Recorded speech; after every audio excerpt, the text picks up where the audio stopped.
Season 2 has come with a great many features, but for a lot of us, it's hit us like a truck. A 9-division rank reset is absolutely brutal, and with the system now favoring individual performance more than ever, you need to lock in and learn these 10 tips to dominate in Season 2. But if you're looking for like-minded people to play with and added guidance to help you get better and better, then I recommend the Marvel Rivals Academy. We have forced comms coach scrims, where every single person is communicating and working together, playing their optimal roles, and getting coached after every single match. Plus, we have more than 3 weekly classes with many top-tier coaches, and this is the best place to find like-minded individuals to duo with or trio with, players that really share your competitive drive for the game. Also, the first 30 days are free, so if you don't like it for whatever reason, you can cancel, but I think you're gonna really love the Marvel Rivals Academy, so check it out right now for 30 days free in the links down below.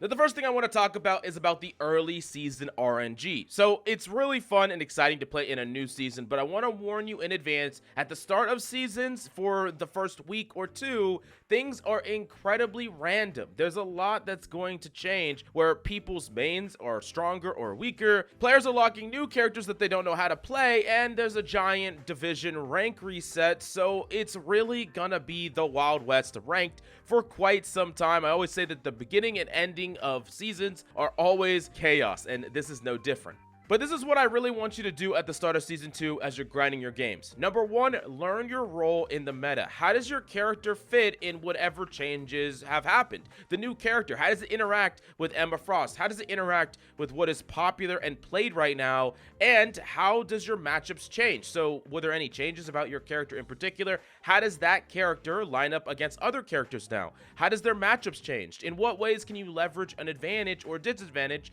depending on the changes to their character or yours? You need to reevaluate all these changes and put it into the context of your own play and your own main. And then you want to take all that and learn how can you be effective or more effective now than last season. This is a really important thing that I want you to go through where you're using this initial time to quickly catch up to speed. Because I see some people say, I don't even want to play at the beginning of the season at all. I want to completely stay away from rivals until things, simmer down. But the problem is you are going to stay at the same rank you're at and you're not moving while other people are going to be moving upwards. And then there's going to be extra amounts of RNG later because you didn't rank up and now you're in whatever rank, and the people that you were playing with are in the higher ranks and the people that were lower than you are in your rank now. So it can cause a lot more chaos. So I don't necessarily recommend that, but what I do recommend is not only playing to win, but playing to figure out how the changes directly affect you and how you should continue to evolve as these changes come through. Now, the next tip I'll give you for Season 2 is learning new heroes. I think this is a great time to expand your hero pool, not necessarily just locking a hero in ranked that you don't know how to play right off the bat,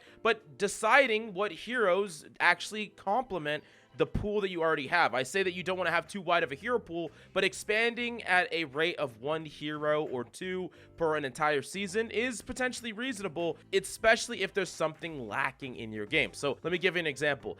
Let's say you absolutely love playing Thor and you're really great at Thor, and you absolutely love playing Thing and you're really good at Thing, but those are the only tanks you know how to play. Well, that can work if you are not in a solo tank environment. If you have to solo tank, these tanks become way harder to use, but you can round out your hero pool really easily by adding a Groot or a Magneto. And now that we know that the changes that came through, we know what characters are going to be good for quite some time.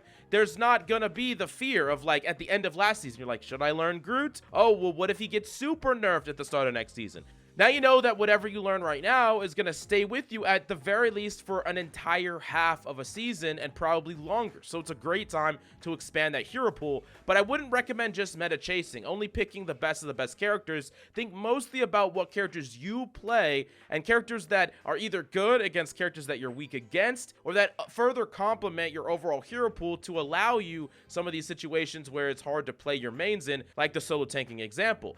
Now, basically, if there's a character that you play a lot, that you feel there are a certain select number of characters that you don't really have a great game plan against, it's hard to play into them, they shut you down, you can't do anything about them for one reason or another, think about what characters those characters struggle against and maybe add one of them to your hero pool. So if you go up against a super cracked, Bucky that shuts you down as magic, you have another hero that you can rely on that's a better matchup against the characters that are the strongest against you generally. This is a really great way to fill in your weaknesses as a player and to become more well-rounded overall with your impact. Now for number 3, let's talk about how to ban properly, because now you can ban all the way in gold, so many players are going to be able to ban now. Let's talk about what you need to do to ban properly. First, you need to stop just banning based on whatever people say is meta or whatever people have at the top of their tier lists. I understand that I give some of that information out as well, but it's not always going to be relevant to everybody because you have to think about the reality of your ranked lobby. So let me give you an example. Hela is undoubtedly the strongest DPS in pro play, the strongest DPS in the highest ranks of play, because players that can aim really well take Hela and 2-tap you if you're even slightly out of position. They do it over and over again, and it's an absolute menace to play against. But this is only for people that are consistently playing at that mechanical level. So if you're in gold and you just got bans and you see pros ban Hela and you're like, we should ban Hela as well, this doesn't really make sense, and it's a waste of a ban because the likelihood you're going to run into a Hela that has mechanical ability even comparable to that is near zero. And this isn't a shade or a shot at anyone's skill. This is about being real with the rank you're in and the situation you're in. So there's certain characters that you need to respect more and that you need to respect less. And it has less to do with what is objectively meta and more to do with what is going on at your rank in your lobbies. What are the really problematic heroes in general for you to deal with? Now, here's the easy way to ban most optimally, in my opinion. Number 1 is ban based on the heroes that you play. If there are certain really problematic matchups we talked about previously, find ways to ban the characters that shut you down mostly. Like if you're playing a Black Panther and you just want to play Black Panther and get value on that character, ban characters that shut you down. Ban characters that could stun you, CC you, are really difficult for you to deal with, because if you're more impactful, then you can carry more games. Like, I want you to think about the ban system in a very simplistic way. If you can make yourself a better player by banning certain characters that shut you down, then do it and just focus around that. Be more impactful, but realize if you ban in a way that is a little bit selfish in nature, then there's a responsibility to perform with that ban, right? If you're banning characters that shut you down, then you need to be performing in those situations, right? Because you're not banning some other character. Now, the other thing that you could do is ban based on your tank. I think especially tanks, you want them to be as impactful as possible. So if you have a tank main on your team, someone that locks a tank lord, whatever they want to ban, it would be a good idea for you to go along with that. If a tank player is less effective because, they're a Thing player and you didn't ban Groot, or, they're a Strange player and you didn't ban Wolverine, and that player can't play the game, it's going to be very hard for you to win. So whatever they need, and sure, there might be other things they can do, like playstyle changes, for them to counter whatever they're trying to counter and trying to ban, but in the lobby, you're not teaching them how to do that. Like, they just have to be able to be effective, right? So you need to just help them be effective, and if they want to ban something, let them ban it. Now, the last thing is to ban based on your team comp. So if you're playing a composition that is super divey, super aggressive, then you want to ban characters that are super anti-dive, right? It's just about making your team comp more effective at what they're doing. Overall, this one's a bit more tricky in rank because everyone's not always playing the same type of character in the same type of composition. But if it does line up, this is something that you can definitely do. Now, the fourth tip I'll give you is a really important one. It's about proper spacing. So this is a big problem that I see even in the highest ranks of play, where players will often play into ranges that an opponent wants them to play into. Let me give you an example. So let's say it's the Thing, right? You're up against a Thing who is an ultimate brawl character. He wants to get in close, he wants to swing a lot, and he really wants to build up his ultimate charge. So that's what he wants to do. This means that you as a Magneto, you as a Strange, you as an Emma, you are not trying to fight him right on top of him because that's his effective range. In fact, you want to fight him from a distance as much as possible, utilizing your range as much as possible, ideally playing outside of his really massive, haymaker range. And what this forces the Thing to do is that if he wants to get into range to fight you, he typically has to walk forward really aggressively, or he has to conserve cooldowns. And what I would say even further than this is if you're poking him from range and he uses cooldowns to come at you, walk into you, get close to you, I want you to back up and give space. The second he retreats, you walk forward and you take space. And the idea here is that you're not conflating, I need to walk in and at the enemy team in order to create space. What you need to do is be more effective at trading damage and trading pressure with the enemy front line, the enemy back line, whoever you're shooting. You need to be more effective at creating that pressure and demand less resources from your supports and your rest of your team. Because let's say you're mag and their thing, and every time they try to walk forward and swing, you're just poking them, you're applying pressure without taking any damage yourself,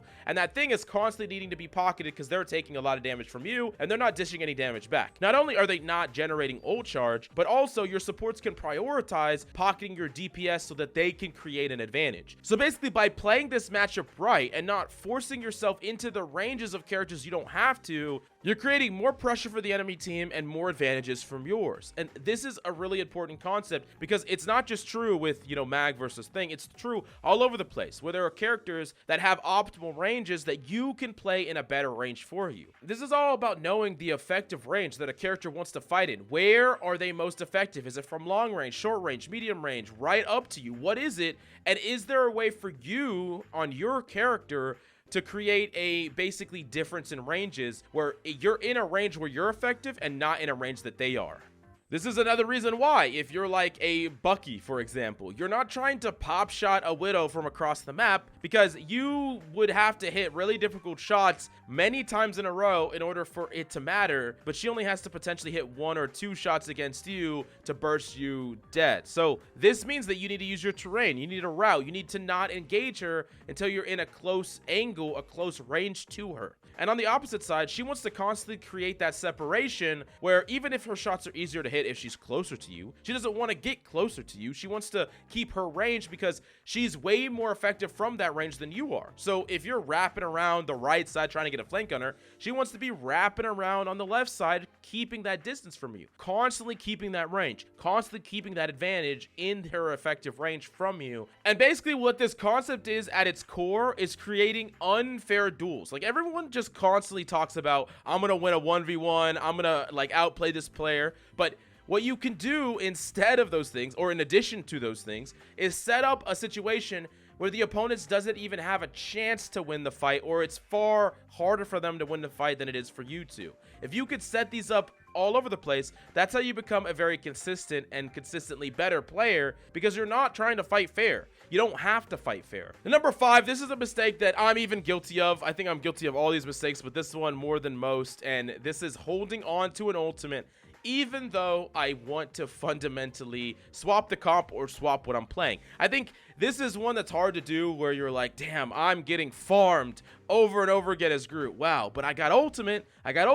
Let me walk in one more fight and try to pop this ultimate. You pop the ultimate, they have a defensive ult, or your team dies instantly. And yeah, you held on to that ultimate and you held on to a whole fight, and maybe you even lost the game because you were unwilling to swap, even though you knew that you weren't able to do anything against what they were playing. And this is a really important one that takes a bit of discipline. That's hard, right? It's hard to give away an ultimate, but there's a couple of things to consider. Number 1, you keep 50%. So if you have an ultimate, you swap to something else, you keep that 50%. Most of the time, you'll build up that ultimate within the next fight. So it's not that big of a cost. If you're feeling like you're ineffective and you want to swap, it's almost always better to swap unless there's a set combo that you have or the game is going to be over right away. So as an example, you have a Moon Knight Groot combo. Yeah, don't swap against that. Don't swap off Groot. Doesn't matter if they have a Wolverine. Doesn't matter what they got. Doesn't matter how ineffective you are. That combo is so good, and it's a win condition that you could win the fight with right now, and then you could just kind of make do. Try to find ways to change up your play, still be valuable, still be effective.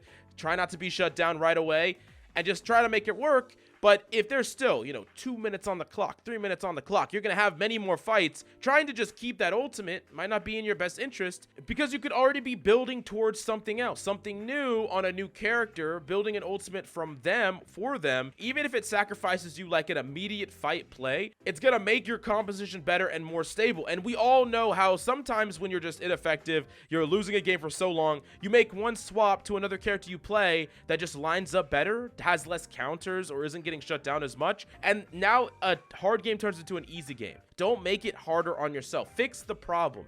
Also, there are some characters that build up an ultimate so quickly that I think they're great characters to swap to in a clutch moment and carry that 50% ultimate with you. The one I always talk about is Wolverine, because he just has such a polarizing matchup against so many different characters. He's a character that's much harder to deal with if your opponents aren't aware of him. Like, if you haven't been playing Wolverine the whole time, he's not banned, and the enemy team just doesn't expect him. Getting one grip into your team, getting some damage onto them, you walk in with 50% ult, you'll get an ult very, very quickly, and you can use that in the next fight very, very fast, especially if you have a defensible on your team. So also characters that can generally brawl and fight inside of ultimates, you know, Thing, Wolverine, characters like that. If you have like a Luna Snow ultimate as an example, and they probably have one as well, or some other defensive ultimate, you're going to be brawling a lot, and being able to utilize that and take that 50 to 100 and use that ultimate right away can be a great swap as well. And I think it's really good even if you're swapping off some of those other roles, like that third support or that second tank, flipping into a Wolverine that gets to brawl,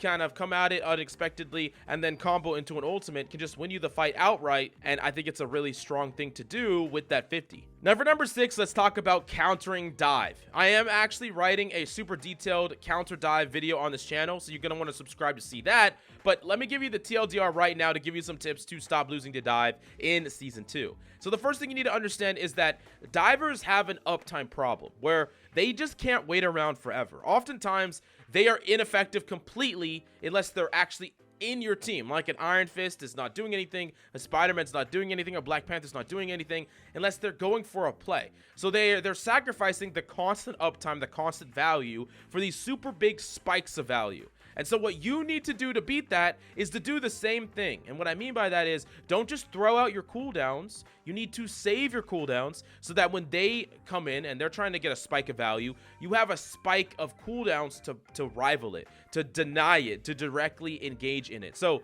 this means that if you're Luna, you cannot be wasting your ice orb randomly to hit a tank across the map, trying to make a play with it. Any of these things can be good generally, yes, if you freeze like, you know, a Hela on an off angle and y'all can kill her. That's cool, but if you waste a cooldown and you don't have anything to deal with the Black Panther or the Spider-Man or whatever that's coming after you, you're just gonna die. Like, that's your one way to defend yourself. And I'm not saying that's enough, but across the whole board, the more cooldowns that y'all have, the more effective you will be, and y'all are automatically more effective than the enemy. Because that's something that a lot of people say, is they say, okay, what if I just wait there as Bucky? I'm not using any of my cooldowns, I'm not using my hook, I'm not gripping their tank, I'm just useless, I'm just shooting, I'm not making any plays. Well, the thing is, you're still being more impactful than that Black Panther that's just sitting up there waiting for you. He's not doing anything. He's not doing anything at all, and he will eventually act. And you want to have your hook when he does. You want to have your cooldowns when he does. So that means that your normal play of walking up to the front line, you know, trying to scoop a tank, trying to melee a tank into your team,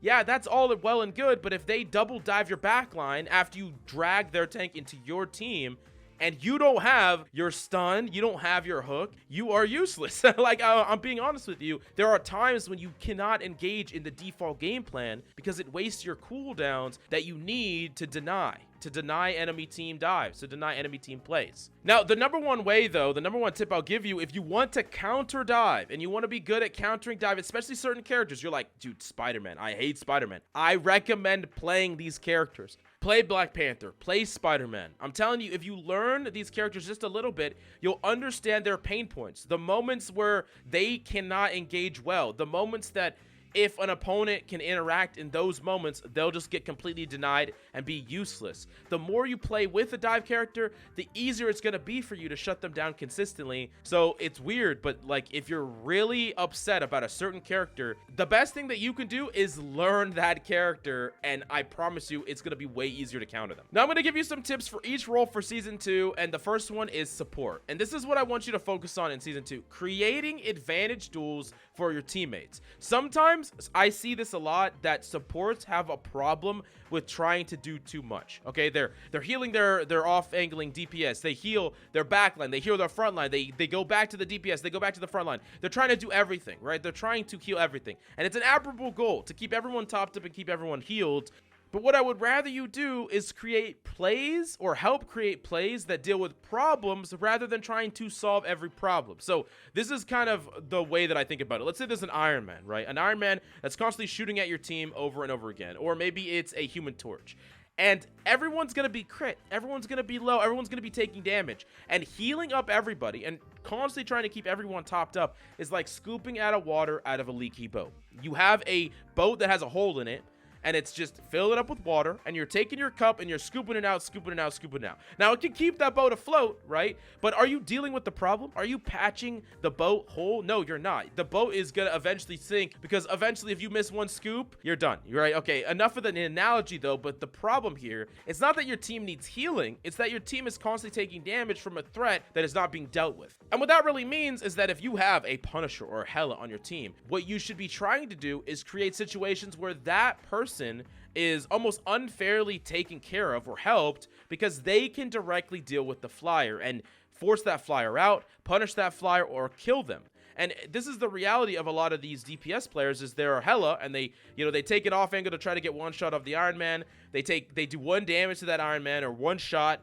The Iron Man does a little bit of damage to them back, and then the Iron Man gets healed. What does that Hela do if they don't immediately get healed, or they're not immediately being pocketed? They have to fly away back to your team. That doesn't solve your problem. The Flyer's still alive. Your team is further in need of help, and the threat is not dealt with. But if you all-in'd it, you maybe helped do damage to the Flyer, you pocketed your Hela, you allowed that Hela to keep that angle for a long enough time to actually duel the Human Torch, and made it unfair to where whatever pocket the Human Torch was getting, you're giving more pocket to your Hela, and you're doing this even in spite of other people on your team maybe needing heals in that moment. But that's the thing. You're dealing with the problem. You're creating a play on the problem, because once the Flyer is gone, the pressure is gone. And once the pressure is gone, you can heal up your team, but you don't need to constantly heal up your team. You don't need to constantly try to scoop water out of the boat, okay? This is the important thing, and this is not just true with the Hela Flyer example. It's true all over the place with supports, where if you can create an unfair duel, an unfair engagement for your team, that is the way in which to constantly win fights, get picks, and ultimately win games. And it goes back to what I was talking about before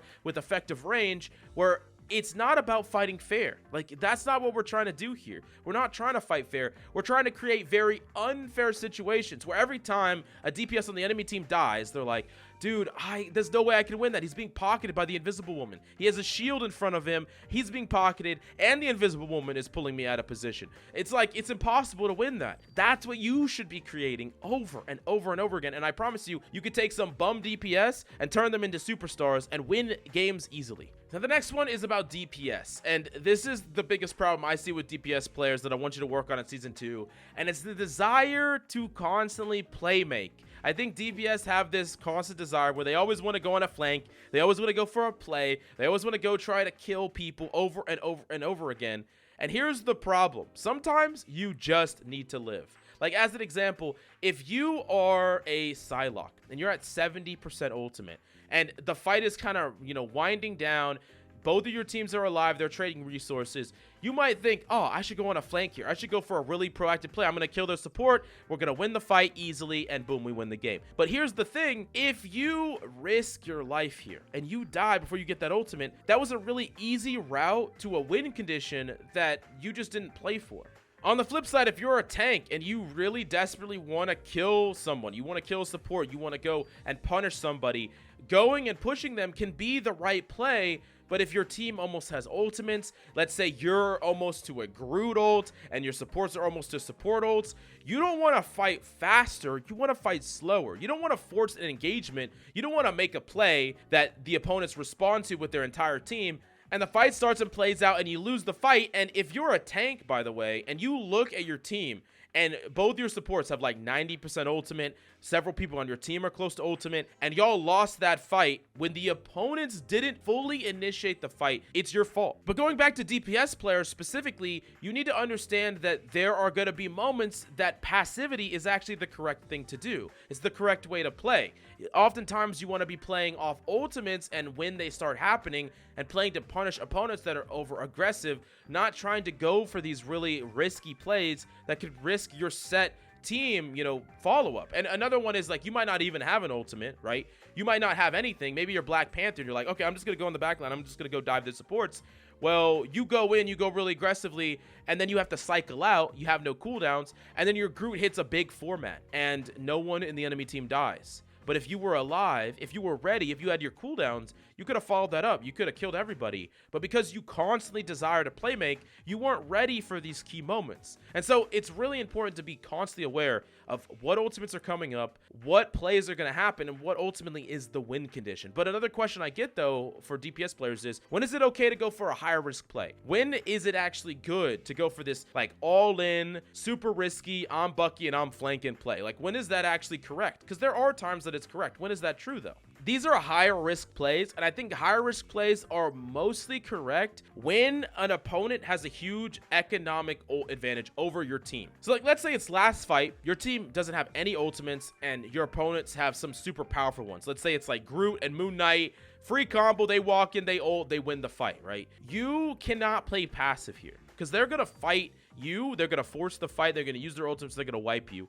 You need to do something that is super risky but super powerful if you pull it off. And that looks like, okay, I'm gonna flank, I'm gonna try to grip the Luna, then I'm gonna try to 1v1 the DPS that peels, and maybe they combo off on the front line, kill 2 people, but you kill 2 people in the back line. You made a very risky play, but you know that if you play passive here, you're going to lose. And this is a really difficult thing for DPS players to get good at, is knowing when they will lose with passivity and knowing when passivity is what they need to be doing in order to win the fight. Just make sure that you're always looking at what your ultimates are on your team and trying to track enemy ultimates as best you can. This will let you make this decision a lot easier. And number 9 is for tanks. And I think tank players, especially low rank tank players, have this problem the most, where they believe that tanks can't carry. And I'm here to tell you that tanks can carry harder than everyone else when played properly, in my opinion, as a tank main. And this is what you need to do as a tank. You need to demand respect. And what I mean by that is you need to take every ounce of space that is given to you. And this might mean that you're poking, the enemy team is not paying attention to you, they're not stopping you, and you further go and you further poke their backline, you further poke their supports. Like if you're a Magneto, right, and you're just trading blows with the front line, then you're there, you have presence, but you're not applying any pressure. This is why I always say you need to be poking the backline DPS. You need to be poking squishies because they care more about your pressure. But I'm going to take it even a further step than that, especially if we're talking about lower ranks. Force the enemies to literally respect you or die. Like if you took a high-ranking Magneto player and you dropped them into a low-ranking lobby, they would kill the supports like every fight. They just literally walk on an off angle, constantly poke people out that can contest them, walk on a support, stun the support into a wall, and kill them over and over and over again. And you think I'm joking, but I'm really not. Tanks can carry because they can output damage in a way that cannot be traded back to them in a fair way. Like Magneto in a 1v1 against anybody wins. He doesn't lose these fights. So if players don't respect what you can do and the damage you can output, they will lose to you over and over again. And really, high rank lobbies play so differently because people understand the threat of what you can accomplish. They know what you can pull off when left uncontested, unrespected. But in lower rank lobbies, players don't respect what you can do, and tanks don't take advantage of all the free space given to them or the lack of respect given to them. Like I always say, don't be married to the objective, whether it's the cart or it's the Koth point or whatever. But in lower ranks, I think that is even more true, where you should be less married to objectives and more interested in contesting angles directly and contesting players directly, fighting them directly. If there's an off-angling DPS, walk on the off angle and challenge him directly, because they cannot win. They cannot win that fight. Any isolated person cannot win a fight against you ever. And I go over this a lot more in detail in my tanking guide, but really in a very simplistic term. When we take the game and we talk about trading and ultimates and resources and space, the lower in rank you are, you need to start thinking about the game more simply. And at the end of the day, it's deathmatch. And you're a character that doesn't lose 1v1s. Like, I know that that's an oversimplification, but it's true. You literally are. I know this one might create some confusion, so if you have any questions, definitely let me know down below, or you could ask me on my stream and I'll give you a detailed analysis on it. But let's go to the last tip I have for you in this video, and it's about not ranked at all. It's actually not even about rivals at all. It's just about making sure that you're taking care of yourself. Take care of your mind, take care of your mental, take care of your body.